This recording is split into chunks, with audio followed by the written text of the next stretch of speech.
कनिष्ठ विधि अधिकारी परीक्षा 2019 का जो प्रीवियस पेपर है, आज मैं उसको हल करता हूँ और आपको कनिष्ठ विधि अधिकारी परीक्षा जो 4 और 5 नवंबर 2023 को होगी, उसमें आपके लिए बहुत ही ये पेपर सहायक होगा कि किस प्रकार के क्वेश्चन जो हैं जूनियर लॉ ऑफिसर के में आते हैं। आओ शुरू करते हैं। क्वेश्चन नंबर 1 और आज का पेपर जो है, इसमें इंडियन एविडेंस है, लिमिटेशन एक्ट है, इंटरप्रिटेशन ऑफ इंस्टीट्यूट है और ड्राफ्टिंग जो प्लीडिंग आती है उससे संबंधित है। यानी कि 4 सब्जेक्ट जो है आप इससे तैयार होंगे। पहला क्वेश्चन है, साक्ष्य अधिनियम की किस धारा के अंतर्गत इलेक्ट्रॉनिक रिकॉर्ड की ग्राह्यता से संबंधित उपबंध दिए गए हैं? इसमें ऑप्शन 2 सही है, यानी धारा 65A और धारा 65B के अंतर्गत जो है इलेक्ट्रॉनिक रिकॉर्ड की ग्राह्यता से संबंधित उपबंध दिए गए हैं। अब आता है क्वेश्चन नंबर 2, निम्नलिखित में से कौन लोक दस्तावेज यानी कि अभिलेख नहीं है? किसी राज्य में रखे गए प्राइवेट दस्तावेज के लोक अभिलेख, ये सेक्शन 74 के सब क्लास 2 के अंतर्गत है। न्यायालय के निर्णय भी लोक अभिलेख हैं, 74(1) में गिरफ्तारी का वारंट भी है, लेकिन वसीयत जो है पब्लिक डॉक्यूमेंट नहीं होता।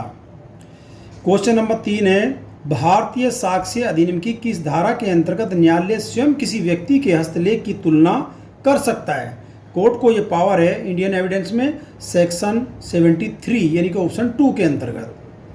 क्वेश्चन नंबर 4 है, लोक अभिलेखों को साबित किया जा सकता है?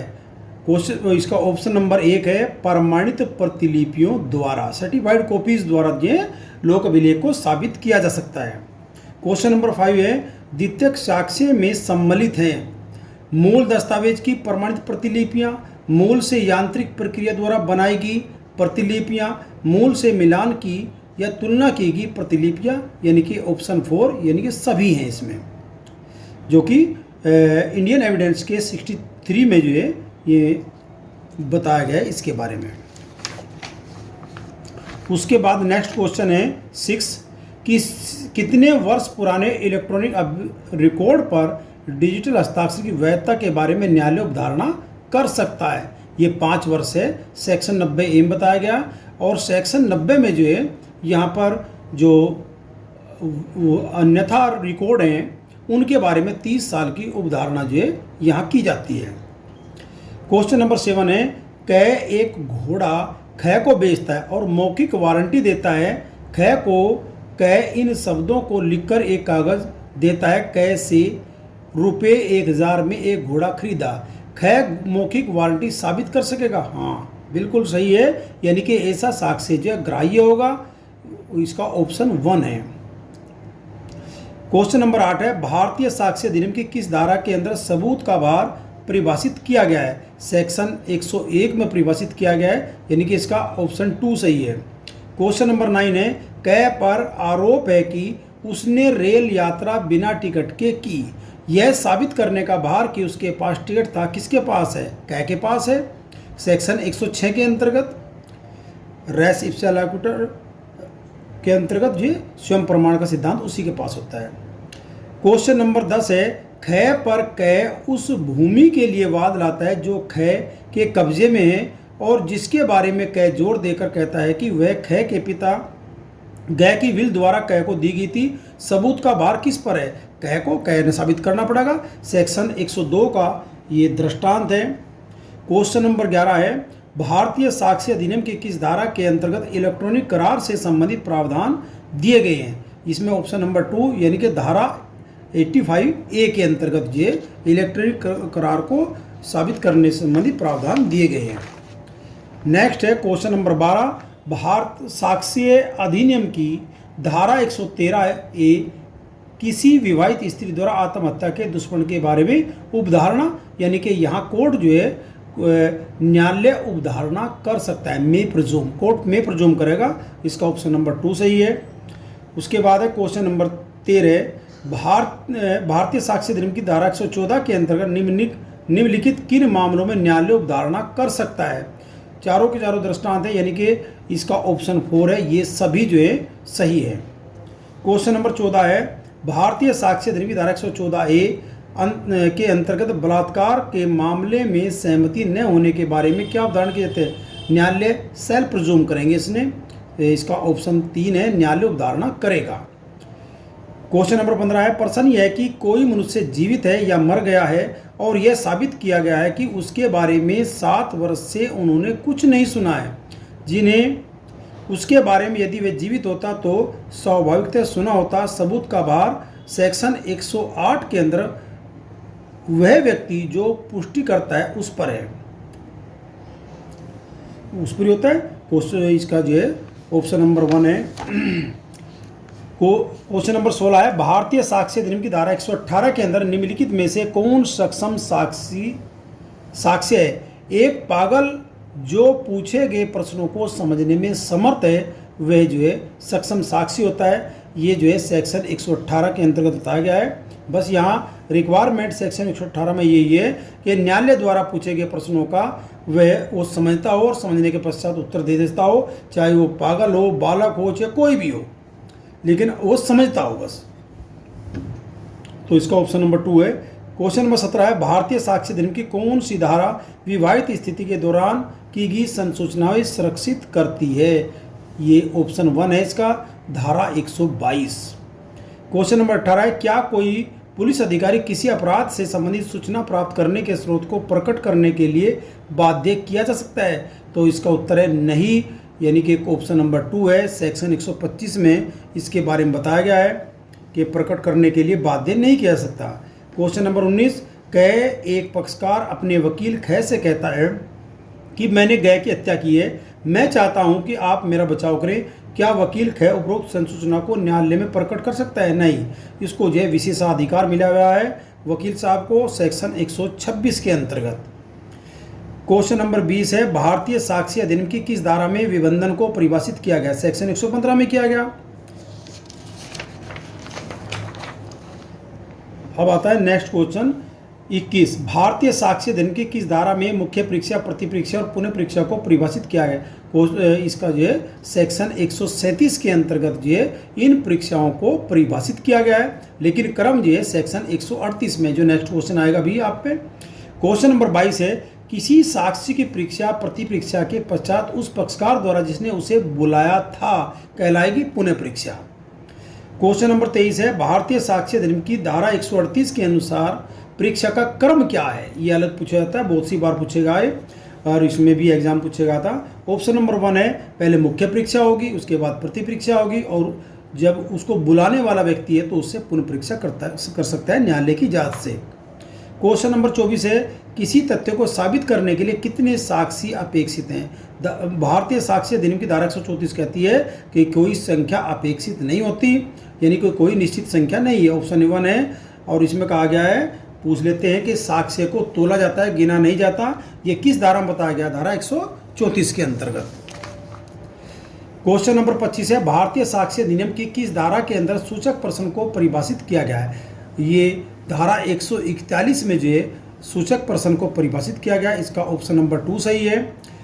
क्वेश्चन नंबर 26 है, सूचक प्रश्न कब पूछे जा सकते हैं? प्रतिपरीक्षा में सूचक प्रश्न हमेशा पूछे जा सकते हैं। ये जो है 143 के अंतर्गत कहा गया है, और नहीं पूछे जा सकते ये 142 के अंतर्गत कहा गया है। मुख्य परीक्षा और पुनः परीक्षा में नहीं पूछे जा सकते, यानी कि न्यायालय की इजाजत से और विरोधी पक्षकार जो है आपत्ति ना करे तब पूछे जा सकते हैं मुख्य परीक्षा और पुनः परीक्षा में भी, और हमेशा जो है एज ए राइट पूछे जा सकते हैं प्रति परीक्षा में।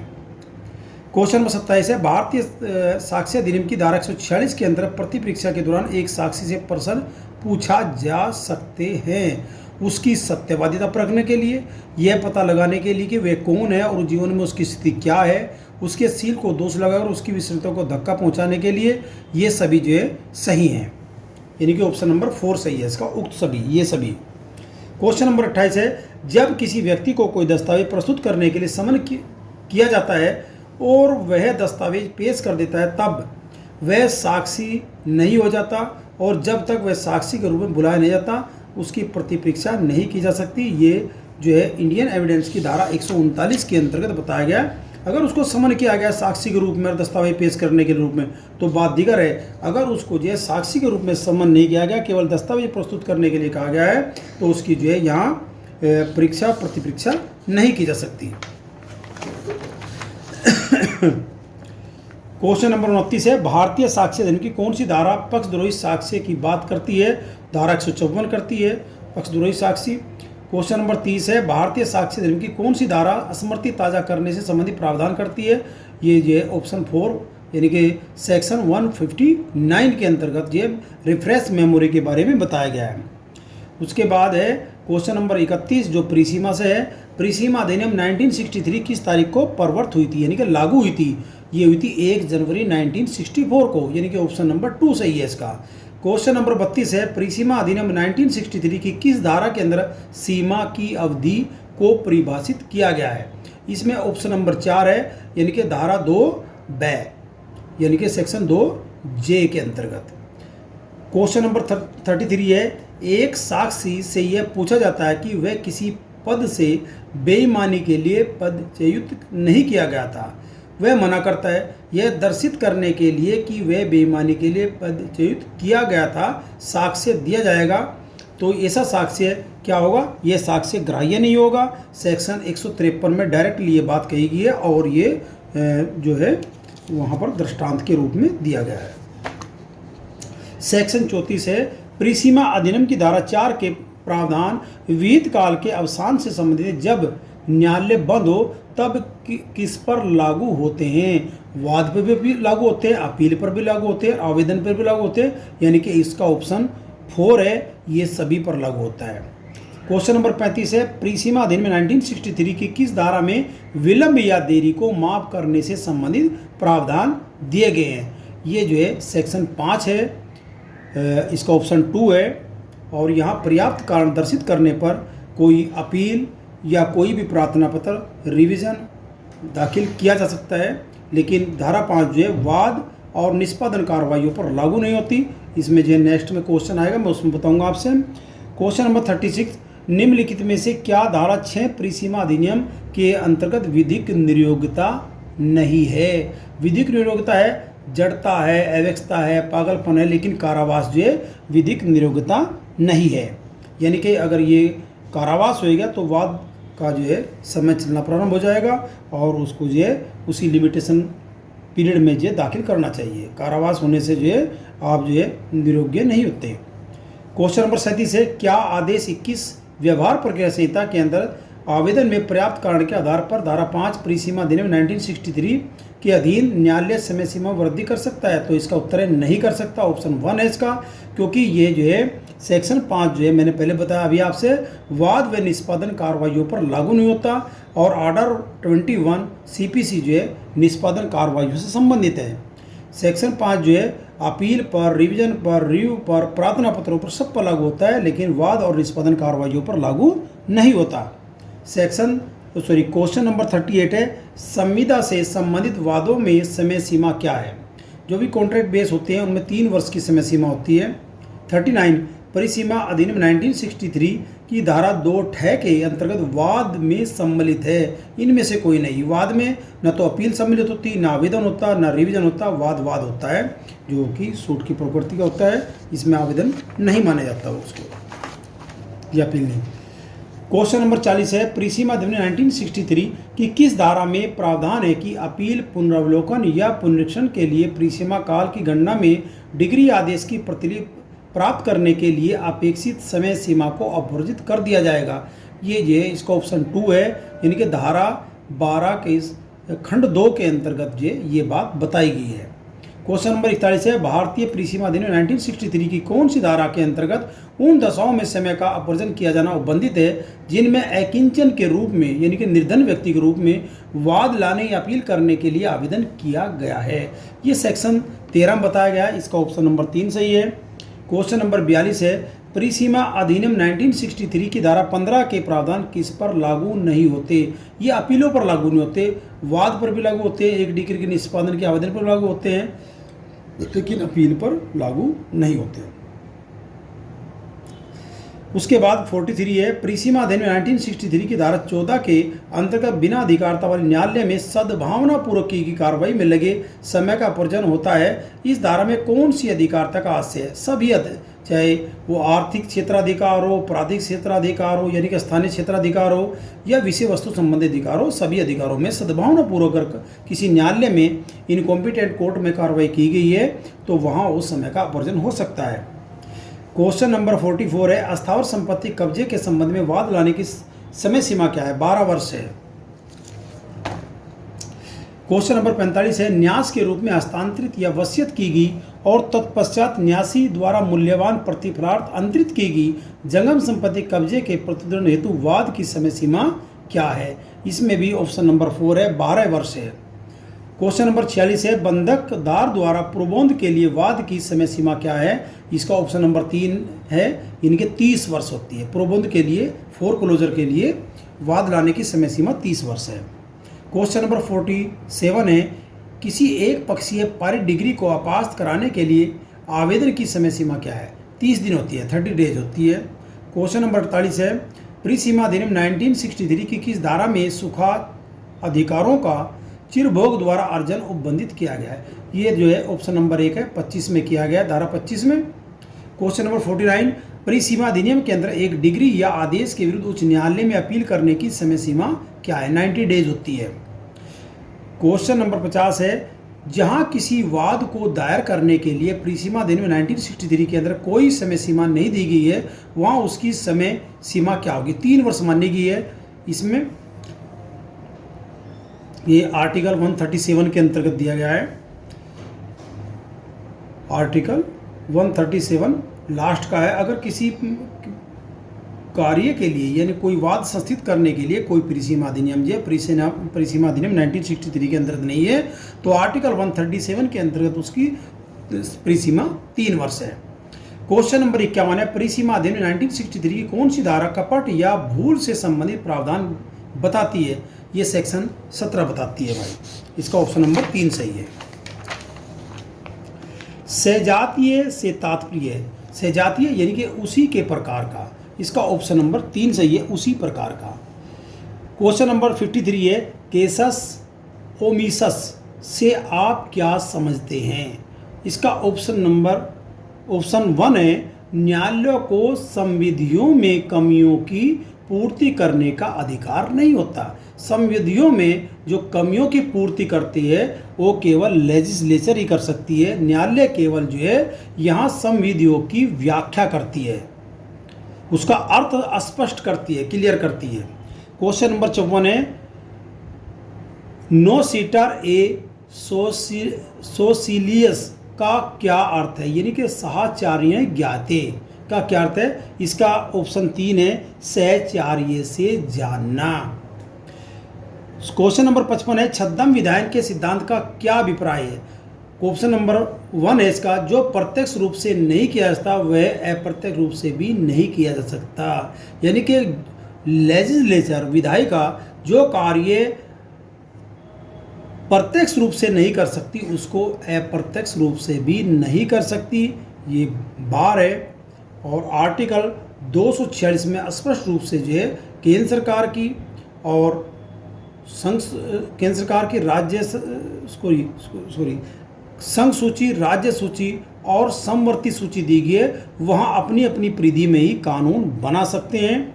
ये 246 के अंतर्गत है। क्वेश्चन नंबर 56 है, संविधियों के निर्वचन की शक्ति किस में निहित है? यानी कि यहाँ कानूनों की व्याख्या करने की शक्ति किस में निहित है, ये प्रश्न कर सकते हैं हम। तो ये केवल न्यायालय में, व्याख्या करने का कार्य न्यायालय का है। विधि बनाने का कार्य भाई संसद का या राज्य विधायिका का होता है, लेकिन व्याख्या करने का कार्य केवल न्यायालय का होता है, supreme court, high court. Section 57 अट रिस मैजिस वैलियट कम पेरियट से आप क्या समझते हो? इसका जो ऑप्शन है 1 है, अमान्य से मान्य करना अच्छा है। क्वेश्चन नंबर 58 है, प्रत्यायोजित विधायन क्या है? Delegated legislation. यानी कि कभी कभी ऐसा होता है कि संसद जो है उस टेक्निकल सब्जेक्ट पर जो है अपने आप कानून न बनाकर वहाँ जो है किसी अथॉरिटी को सौंप देती है, यानी कि अपनी शक्ति को प्रत्यायोजित कर देती है, डेलीगेट कर देती है। तो यहाँ देखो इसका ऑप्शन नंबर 3 है, उस प्राधिकारी द्वारा निर्मित कानून जिसे संसद ने प्रत्यायोजित करने की शक्ति दी है उसको प्रत्यायोजित विधान कहते हैं। क्वेश्चन नंबर 59, प्रत्यायोजित विधान पर उच्चतम न्यायालय द्वारा निर्णीत सबसे पहला वाद कौन सा था, यानी कि लीडिंग केस कौन सा था। इन री दिल्ली लॉज एक्ट जो है ये था, जिसमें कि यहाँ दूसरा परामर्श जो है राष्ट्रपति ने सुप्रीम कोर्ट से लिया था दूसरी बार, पहले एजुकेशन बिल का था। क्वेश्चन नंबर 60 है, निर्वाचन का प्रथम प्रमुख सिद्धांत कौन सा है। शाब्दिक निर्वाचन का सिद्धांत। भाई जो है निर्वाचन के यानी कि न्यायालय द्वारा जो संविधियों की व्याख्या की जाती है उसके 3 सिद्धांत हैं। पहला शाब्दिक निर्वाचन का सिद्धांत है, उसके बाद रिष्टि का सिद्धांत है, और उसके बाद तीसरा जो है यहाँ समन्वय सिद्धांत है, और चौथा जो है यहाँ पर सामंजस्यपूर्ण अर्थान्वयन। इस प्रकार से कर लेते हैं, लेकिन ये 3 ऑप्शन जो है वेरी वेरी मोस्ट इंपॉर्टेंट है और आते भी हैं। तो पहला सिद्धांत है शाब्दिक निर्वाचन का सिद्धांत, यानी कि लिटरल इंटरप्रिटेशन। क्वेश्चन नंबर 61 है, किसने कहा है संहिताकारी कानून का तात्पर्य किसी विशिष्ट वस्तु पर संपूर्ण कानून की विस्तार पूर्वक व्याख्या करना होता है, जिसमें प्ररूपकार द्वारा पूर्ववर्ती सभी विधिक प्रावधानों एवं विषयों से संबंधित सामान्य कानून के नियमों को सम्मिलित करने का प्रयास किया जाता है। ये जो कोटेशन दी ये कूले ने दी, कूले महोदय, यानी कि इसका ऑप्शन जो है 3 है। उसके बाद है 62, क्वेश्चन नंबर 62, प्राधिकार के अधीन यानी कि इंट्रावीरस से तात्पर्य विधि के द्वारा दिए गए प्राधिकार के अंतर्गत किया गया कार्य, यानी कि प्राधिकार के अधीन माना जाता है। जब विधि ने अधिकार दे रखा, प्राधिकार दे रखा, तो इसका ऑप्शन नंबर 2 है। क्वेश्चन नंबर 63 है, विधि के संशोधन से तात्पर्य है, यानी कि विधि संशोधित है, विधि अस्तित्व में नहीं है, विधि अस्तित्व में नहीं, संशोधन का है, इनमें से कोई नहीं, यानी कि इसमें जो है यहाँ ऑप्शन नंबर 4 है। क्वेश्चन नंबर 64 है, संविधि निर्वाचन के आंतरिक सहायक हैं, बाह्य भी होते हैं सहायक और आंतरिक भी होते हैं। तो पार्श्व टिप्पणी, शीर्षक और दृष्टांत जो है ये आंतरिक जो है संविधि के निर्वाचन के स्रोत हैं, यानी कि ऑप्शन 4 है, सभी हैं इसमें। क्वेश्चन नंबर 65 है, एक संविधि में किसी परंतु का अभिप्राय है, यानी कि परंतु जो लग जाता है सेक्शन में, तो उसका ऑप्शन 1 होगा, यानी कि सामान्य नियम का एक अपवाद जो प्रस्तुत करता है उसको परंतु कहते हैं। क्वेश्चन नंबर 66, निम्नलिखित में से कौन से निर्वचन के बाह्य सहायक हैं। शब्दकोश, पाठ्यपुस्तक के राइट, संसदीय कार्रवाई और लोकनीति बिल्कुल राइट, न्यायिक का निर्णय और विदेशी न्यायालयों के निर्णय बिल्कुल राइट, यानी कि ऑप्शन 4 होगा इसका, यानी कि उपरोक्त सभी। 67 क्वेश्चन नंबर है, डेलीगेट्स नॉन प्रोटेस्ट डेलीगिरे से आप क्या समझते हैं। इसका उत्तर है, यानी कि प्रत्यायोजित शक्ति का या प्रत्यायोजित जो शक्ति आपको दी गई है उसका आप आगे प्रत्यायोजन नहीं कर सकते, इसका ऑप्शन नंबर 2 है।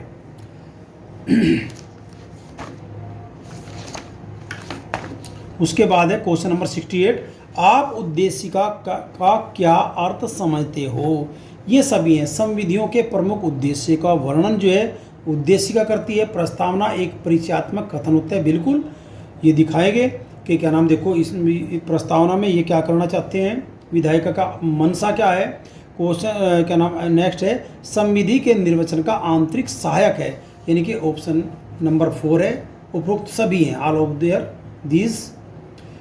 क्वेश्चन नंबर 69 है, निम्नलिखित में से कौन सा संविधियों के निर्वचन का बाह्य सहायक है।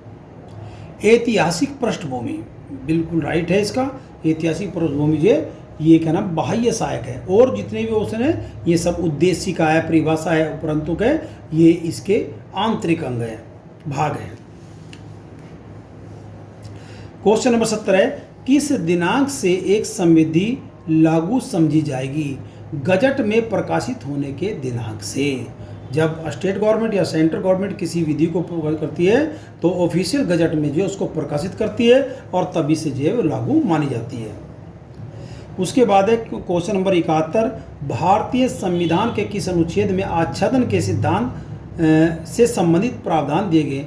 ये क्वेश्चन नंबर इसका जो है आर्टिकल 13(1) के अंतर्गत दिए गए, ऑप्शन 1 सही है। क्वेश्चन नंबर 72 है, सार और तत्व का सिद्धांत संबंधित है एक ही क्षेत्र में प्रतिस्पर्धा के विषयों से संबंधित विधायकों की समस्याओं को हल करने हेतु विधियों की व्याख्या। जो है ये सार एवं तत्व का सिद्धांत है जो कि सुप्रीम कोर्ट जो है या हाई कोर्ट करता है कि आर्टिकल 246 के अंतर्गत विधायिका ने जो कानून बनाया है क्या वह जो है अपनी परिधि में संघ सूची, अगर सेंट्रल गवर्नमेंट बनाती है कि संघ सूची की परिधि में होकर बना या नहीं बना, या राज्य सूची में विषय बनाती है राज्य सरकार तो उसमें जो है राज्य की सूची में बनाया नहीं बना, तो इसको जो है यहाँ सुप्रीम कोर्ट देखता है, हाई कोर्ट देखता है। क्वेश्चन नंबर 73 है, निम्नलिखित में से कौन सा सांविधिक निर्वचन में आंतरिक सहायक नहीं है। प्रसिद्ध लॉ जर्नल नहीं है, शीर्षक भी है, विराम चिन्ह भी है, अनुसूची भी है, लेकिन प्रसिद्ध लॉ जर्नल जो है आंतरिक सहायक नहीं होता। क्वेश्चन नंबर 74 है, हितकारी व्याख्या से आप क्या समझते हैं। इसका ऑप्शन नंबर 4 है, यदि भाषा उद्देश्य को प्राप्त करने में असफल रहती है तो आशय को प्राप्त करने हेतु उसे विस्तारित अर्थ दिया जा सकता है। यदि भाषा ऐसी संभावना हो तो इसको हितकारी, यानी कि जो उसकी व्याख्या करने में जो हितकारी हो सकता है कानून की, उसको जो हितकारी व्याख्या कहते हैं। 75, उच्चतम न्यायालय ने कौन से मामले में यह सिद्धांत प्रतिपादित किया कि संसद को संविधान में संशोधन करने की सार्वभौम शक्ति प्राप्त है परंतु इसको संविधान के मूल ढांचे को नष्ट करने की शक्ति नहीं है। ऑप्शन नंबर 3 है, केशवानंद भारती बनाम केरल राज्य के मामले में सुप्रीम कोर्ट ने ये बात कही थी और जो बेसिक स्ट्रक्चर का सिद्धांत दिया था इसी केस में दिया था, इसके बाद यह और केसों में आया, सबसे पहले इसी में दिया गया था। क्वेश्चन नंबर 76 है, किसी अधिनियम की संवैधानिकता के बारे में अवधारणा होती है कि यह संवैधानिक है। 77 है, एक वाद के विनिश्चय आधार से आप क्या समझते हैं।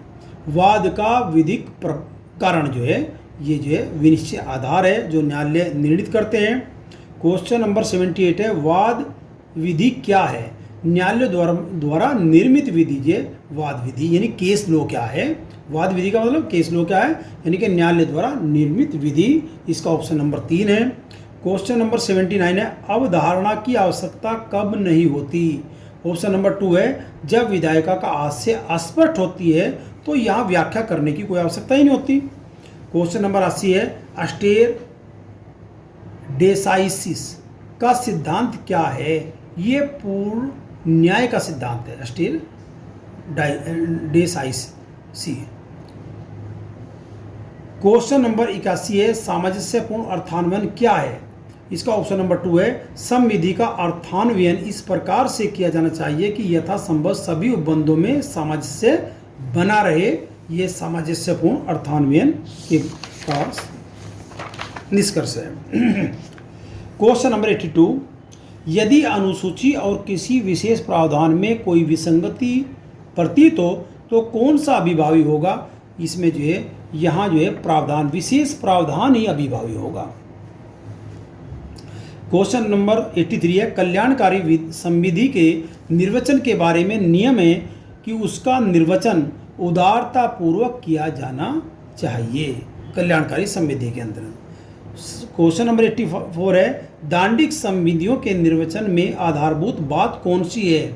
इसमें भी ये सभी आएंगे, यानी कि दांडिक संविधियों का निर्वचन कठोरता से किया जाना चाहिए, राइट है। संदेह की स्थिति में इसका लाभ अभियुक्त को दिया जाना चाहिए, राइट। स्पष्ट प्रावधानों के अभाव में अभियुक्त को दंडित नहीं किया जा सकता, यानी कि उपरोक्त सभी जो है सही हैं, दांडिक संविधियों के निर्वचन की आधारभूत बात है। क्वेश्चन नंबर 85 है, निम्नलिखित में से कौन सा एक रिष्टि का नियम है। इसका ऑप्शन नंबर 2 है, न्यायाधीशों को उस रिष्टि को देखना चाहिए, मिसचिफ को देखना चाहिए जिसे रोकने के लिए कानून बनाया गया था, तो इसको जो रिष्टि का नियम कहते हैं। क्वेश्चन नंबर 86 है, निम्नलिखित में से संविधियों के निर्वचन के समन्वय नियम की कौन सी सबसे अच्छी व्याख्या है। इसका ऑप्शन नंबर 1 है, शब्दों को उनका सादा और सामान्य अर्थ यानी कि नेचुरल जो अर्थ है दिया जाना चाहिए जब तक कि ऐसा करना निरर्थक परिणाम न हो। क्वेश्चन नंबर 87 है, जब विशिष्ट विधि और सामान्य विधि के मध्य विरोधाभास हो तो कौन सी विधि लागू होगी? तो विशिष्ट विधि जो सामान्य विधि पर प्रीवेल कर जाती है। क्वेश्चन नंबर 88, मात्रा के अनुसार का सिद्धांत क्या है? इसका ऑप्शन नंबर 3 है, एक ही मामले में एक ही विषय पर कानूनों को एक दूसरे के संदर्भ में माना जाना चाहिए। क्वेश्चन नंबर 89 है, भारतीय संविधान का कौन सा अनुच्छेद विधि का शासन से संबंधित है? ये ऑप्शन नंबर 2 यानी कि आर्टिकल 14 इसके बारे में बताता है, विधि के शासन के बारे में। कौन सा निर्वचन का नियम नहीं है? देखो, शाब्दिक नियम भी है, रिष्टि का नियम भी है, श्रवण नियम है, लेकिन सामान्य नियम जो है ऑप्शन 3 जो है ये नहीं है, तो इसलिए इसका ऑप्शन नंबर 3 सही है। क्वेश्चन नंबर 91 है, आदेश 7 सिविल प्रक्रिया संहिता संबंधित है वाद पत्र से। क्वेश्चन नंबर 92 है, वाद को वापस करने से संबंधित प्रक्रिया दी गई है, यानी कि न्यायालय जो है वाद को वापस कर देगा क्योंकि इसमें कोई त्रुटि थी, इसलिए जो है इसका ऑप्शन है 2, आदेश 7 नियम 10(2) के अंतर्गत जो है वापस कर देता है। 93 में लिखित कथन से संबंधित प्रावधान दिए गए हैं, आदेश 8 में दिए गए हैं, ऑप्शन 3 सही है। क्वेश्चन नंबर 94 है, सीपीसी के किस आदेश और नियम में अपीलीय न्यायालय को उपयुक्त न्यायालय में वाद स्थानांतरित करने की शक्ति दी गई है? ये ऑप्शन नंबर 2 है, आदेश 7 नियम 10(b) के अंतर्गत दी गई है। क्वेश्चन नंबर 95 है, लिखित कथन प्रस्तुत करने के लिए न्यायालय द्वारा अधिकतम कितना समय समन के तामील की तारीख से दिया जाएगा? 19 डेज है, 90 दिन, ऑप्शन नंबर 2 सही है। 96 है, युक्तियुक्त वर्गीकरण से आप क्या समझते हैं? इसका ऑप्शन नंबर है 3, दोनों यानी कि उपरोक्त दोनों वर्गीकरण बुद्धिमत्तापूर्ण विभेद पर आधारित होना चाहिए और बुद्धिमत्तापूर्ण विभेद का तर्क संगत संबंध उस लक्ष्य से होना चाहिए जिसे अधिनियम प्राप्त करना चाहता है, यानी कि ऑप्शन नंबर 3 सही है इसका। क्वेश्चन नंबर 97 है, जब किसी वाद पत्र में वाद हेतुक नहीं दिया होता तब जो है वाद हेतुक नहीं है तो आदेश 7 नियम 11 के अंतर्गत जो है वाद खारिज कर दिया जाएगा, इसका ऑप्शन नंबर 2 है, यानी कि वाद को खारिज किया जा सकता है। क्वेश्चन नंबर 98 है, आदेश 8 नियम 6 के अनुसार मुजरा की विशिष्टियां दी गई हैं लिखित कथन में, यानी कि आर्डर 8 में जो है यहाँ पर मुजरा की विशिष्टियां दी गई है, ऑप्शन नंबर 1 सही है। क्वेश्चन नंबर 99 है, जब कोई पक्षकार एक वांछित समय में लिखित कथन प्रस्तुत करने में असफल रहता है तब न्यायालय को ऑप्शन 3 के अंतर्गत दोनों न्यायालय निर्णय कर सकता है, दोनों यानी कि उपरोक्त दोनों न्यायालय कर सकता है, वह न्यायालय वाद से संबंधित कोई आदेश पारित कर सकता है, यानी कि न्यायालय के रास्ते खुले हुए हैं। क्वेश्चन नंबर 100 है, सीपीसी के किस आदेश एवं नियम में अभिवेचन के सत्यापन संबंधी प्रावधान है? ये जो है ऑप्शन नंबर 3 है, आदेश 6 नियम 15। क्वेश्चन नंबर 101 है, सीपीसी की किस धारा के तहत सहमति कंसेंट डिग्री के विरुद्ध अपील नहीं हो सकती? कि उसका ऑप्शन नंबर 2 है, सेक्शन 96 का सब क्लास 3 के अंतर्गत नहीं हो सकती। क्वेश्चन नंबर 102 है, सीपीसी के किस आदेश और नियम के तहत वाद पत्र खारिज किया जा सकता है? तो इसका ऑप्शन नंबर 1 है, आदेश 7 नियम 11 के अंतर्गत ये वाद पत्र खारिज किया जा सकता है। क्वेश्चन नंबर 103 है, बंधक विलेख के संबंध में क्या सही है? बंधक एक विशिष्ट अचल संपत्ति में हित का स्थानांतरण है, बिल्कुल ट्रांसफर होता है अचल संपत्ति का, लेकिन वह जो है केवल वैसे है, कब्जा नहीं होता कभी। क्वेश्चन नंबर उसका है नेक्स्ट है, बंधक विलेख में स्वामित्व का हस्तांतरण नहीं है, बिल्कुल सही है। बंधक विलेख में मूलधन और ब्याज का उल्लेख होता है, यानी कि उपरोक्त सभी सही हैं। क्वेश्चन नंबर 104, एक पंजीकृत दान विलेख में कितने साक्ष्यों की आवश्यकता होती है? ये जो है 2 साक्ष्यों की आवश्यकता है। टीपी एक्ट की धारा 123 में जो है स्पष्ट रूप से ये बात कही गई है, यानी कि ऑप्शन 2 सही है। क्वेश्चन नंबर 105 है, निम्नलिखित में से अभी हस्तांतरण में क्या सम्मिलित नहीं है? अभी हस्तांतरण यानी कोई संपत्ति को आप हस्तांतरित कर रहे हैं, तो बंधक विलेख, पट्टा विलेख और विक्रय विलेख जो है अभी हस्तांतरण है, लेकिन वसीयत जो है अभी हस्तांतरण टीपी एक्ट के अंतर्गत नहीं होती। क्वेश्चन नंबर 106, सीपीसी के आदेश 9 के अंतर्गत एक पक्षीय डिग्री को अपास्त करने हेतु प्रभावित पक्षकार को आवश्यकता होती है, एक प्रार्थना पत्र दे सकता है एक्स पार्टी डिग्री को सेटिस्फाइड करने के लिए 30 डेज में दिया जाएगा। क्वेश्चन नंबर 107 है, अभी हस्तांतरण से आप क्या समझते हैं, यानी कन्वींसिंग से आप क्या समझते हैं। ऑप्शन नंबर 1 है, दस्तावेज का प्रारूपण या रचना जो संपत्ति अंतरण से संबंधित हो उसको अभी हस्तांतरण कहते हैं। क्वेश्चन नंबर 108 है, उपस्थित होने के लिए प्रतिभूति देने की मांग प्रतिवादी से कब की जा सकती है। उपरोक्त सभी परिस्थितियों में की जाती है, यानी कि ऑप्शन नंबर 4 है, न्यायालय के अधिकारता स्थानीय सीमा को छोड़ गया है, फरार होने वाला है, अपनी संपत्ति को न्यायालय के अधिकारता के स्थानीय सीमा से हटाने वाला है। ये सीपीसी के ऑर्डर 38 में बताया गया है। क्वेश्चन नंबर 109 है, एक रिसीवर कौन है।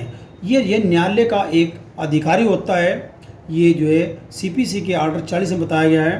क्वेश्चन 110 है, न्यायालय द्वारा किस आदेश और नियम के अंतर्गत अस्थायी व्यादेश या निषेधाज्ञा स्वीकृत की जा सकती है। ये जो ऑप्शन नंबर 1 है, आदेश 39 रूल 1 के अंतर्गत। क्वेश्चन नंबर 111 है, सीपीसी की धारा 80 के अंतर्गत सरकारी अधिकारियों के खिलाफ वाद संस्थित करने हेतु कितने दिनों के नोटिस की आवश्यकता होती है। 2 माह पूर्व जो है वाद संस्थित करने से पूर्व सेक्शन 80 के अंदर नोटिस देना पड़ता है लोकप्रिय अधिकारियों को, सरकारी अधिकारियों को। क्वेश्चन नंबर 112 है, कोड सील से आप क्या समझते हैं। इसका ऑप्शन नंबर 3 सही है। एक दस्तावेज जो वसीयत में परिवर्तन करता है, उसकी व्याख्या करता है तथा वसीयत का भाग बन जाता है, तो ये जो है कोड सील कहा जाता है। क्वेश्चन नंबर 113 है, सीपीसी के किस आदेश के अंतर्गत संक्षिप्त विचारण से संबंधित प्रावधान दिए गए। ऑर्डर 37 में दिए गए हैं 37 में, ये ऑप्शन नंबर 1 है। क्वेश्चन नंबर 114 है, वैवाहिक अनुतोष से संबंधित मामले किस न्यायालय में दाखिल किए जाएंगे। क्वेश्चन नंबर इसका जो है ऑप्शन नंबर 3 है, जिला न्यायालय या परिवार न्यायालय में ये मामले दाखिल किए जाते हैं भाई। क्वेश्चन नंबर 115 है, आदेश 18 के अंदर कौन साक्ष्य पहले प्रस्तुत करने के लिए अधिकृत है। वादी। इसका ऑप्शन नंबर 1 है। क्वेश्चन नंबर 116 है, सीपीसी के आदेश 25 के अंदर वे कौन से व्यक्ति हैं जिनकी परीक्षा के लिए न्यायालय द्वारा कमीशन निकाला जा सकता है। यानी कि ये जो है इसमें ऑप्शन नंबर 4 है, सभी व्यक्ति हैं जिनके लिए जो है हो सकता है, लेकिन ये जो है यहाँ पर 25, ये 26 होना चाहिए, इसमें गलती है। क्वेश्चन नंबर 17 है, सीपीसी की धारा 148 के क्लास 5 के अंतर्गत प्रस्तुत केवियट कितने दिनों के बाद अस्तित्व में नहीं रहती। 90 दिन के बाद अस्तित्व में नहीं रहती, सेक्शन 148 के 5 में बताया गया है। क्वेश्चन नंबर 118, कै दिल्ली में रहता है, उसने कै को बदनाम करने के लिए एक लेख जयपुर में प्रकाशित किया, मान आने का वाद कहाँ दायर किया जाएगा। भाई ऑप्शन नंबर 3 है, दिल्ली या जयपुर में कहीं भी किया जा सकता है, ये सेक्शन 19 सीपी से संबंधित है। क्वेश्चन नंबर 119 है, किस परिस्थिति में न्यायालय निर्धन व्यक्ति के रूप में वाद लेने की अनुज्ञा वापस ले सकता है। यानी कि सभी परिस्थितियों में वापस ले सकता है, ऑप्शन नंबर 4 है इसका। क्वेश्चन नंबर 120 है, सिविल प्रक्रिया संहिता के किस आदेश के अंतर्गत उच्चतम न्यायालय में अपील करने से संबंधित प्रावधान दिए गए हैं। ये जो है ऑर्डर 45 में है, ऑप्शन नंबर 2 सही है। क्वेश्चन नंबर 121 है, सीपीसी के आदेश 32 के अंदर एवेक्स की तरफ से कौन वाद दायर कर सकता है। एवेक्स का वाद मित्र जो है यहाँ दावा दायर कर सकता है। क्वेश्चन नंबर 122 है, कौन सा सबसे अच्छा साक्ष्य समझा जाता है। प्राथमिक साक्ष्य जो है सबसे अच्छा बेस्ट एविडेंस समझा जाता है।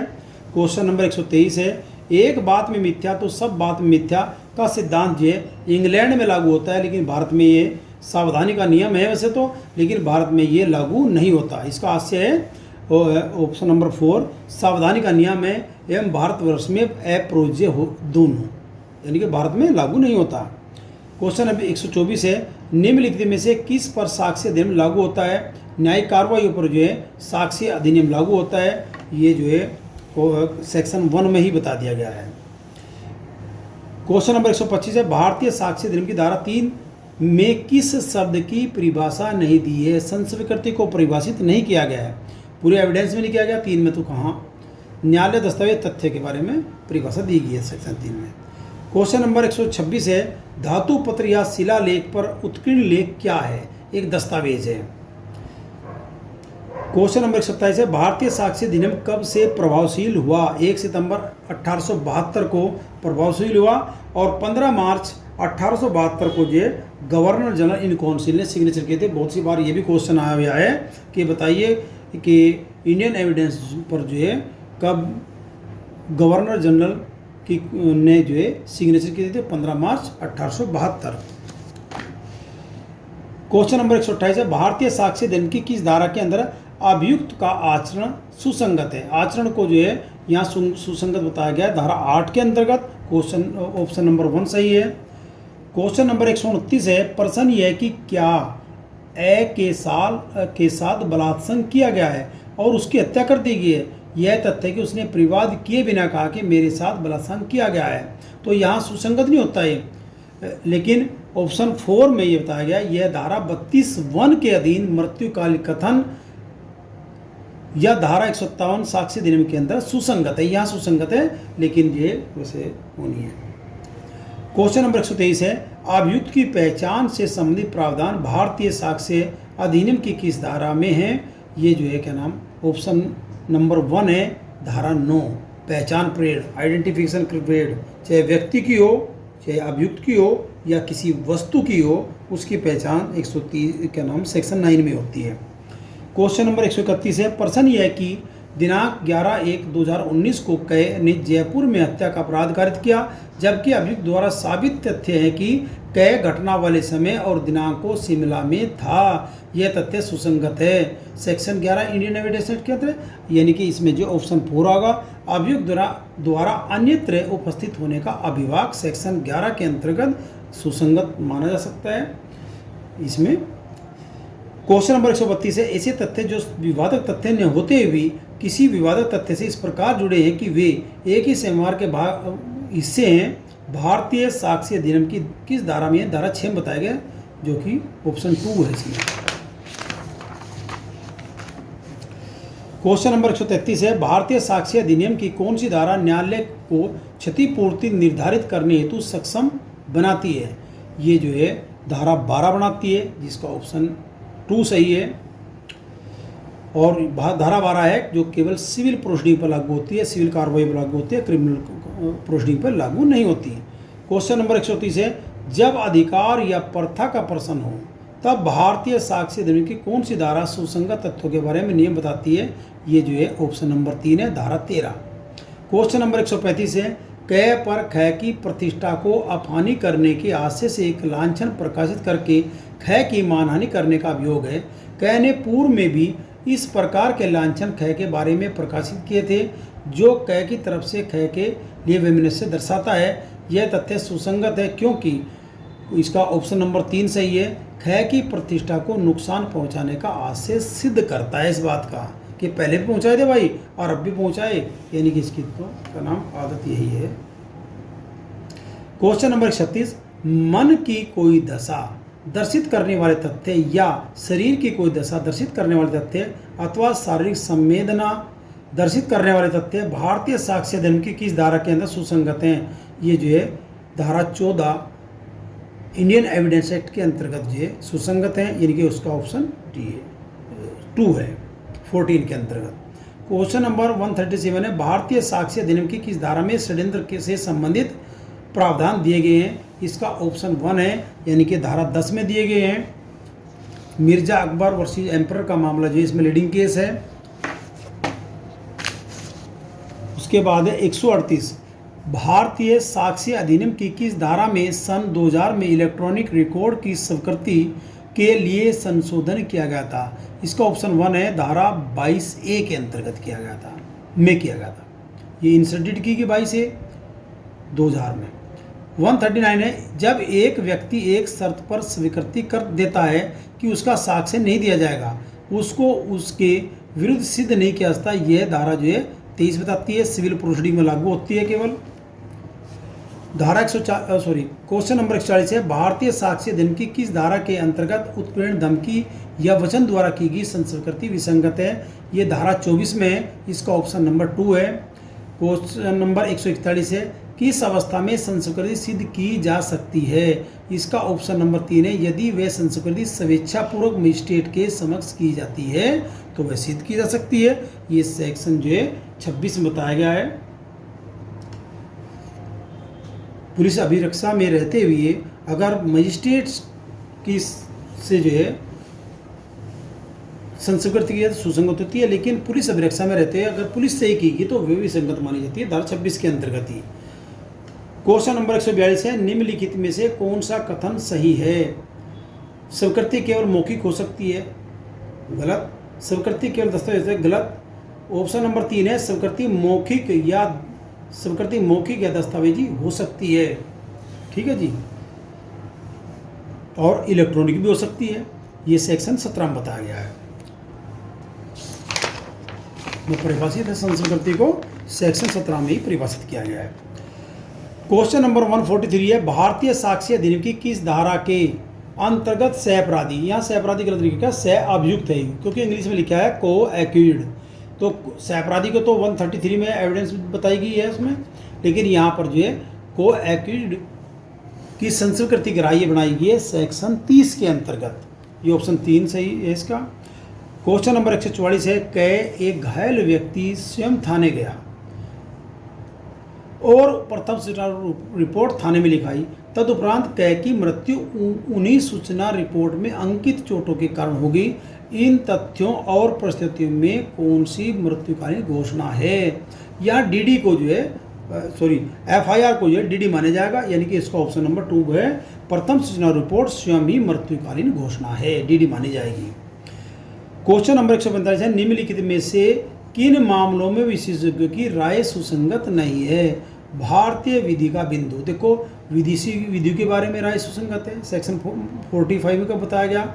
विज्ञान कला के बारे में, हस्तलेख उंगली चिन्ह के बारे में, यानी कि 5 चीज़ों के बारे में सेक्शन 45 बताया गया, लेकिन भारतीय विधि के बिंदु पर जो है राय का कोई मतलब नहीं है। क्वेश्चन नंबर 146 है, कब एक अन्यथा सुसंगत संस्कृति विसंगत हो जाएगी? क्वेश्चन ऑप्शन है, पुलिस ऑफिसर से की गई हो। अगर सेक्शन 25 कहता है पुलिस ऑफिसर से कोई संस्कृति की गई है तो वह विसंगत होती है। क्वेश्चन नंबर 147 है, आपराधिक मामले में भारतीय साक्ष्य अधिनियम की किस धारा के अंदर अभियुक्त का पूर्व का अच्छा चरित्र सुसंगत है? ये सेक्शन 53 कहती है, इसका ऑप्शन नंबर 3 सही है। क्वेश्चन नंबर 148 है, भारतीय साक्ष्य अधिनियम की धारा 60 के अनुसार मौखिक साक्ष्य प्रत्यक्ष होना चाहिए सिवाय, यानी कि सभी के, विशेषज्ञ पुस्तकों की कथन, अनुचित साक्ष्य और स्वीकृति 149,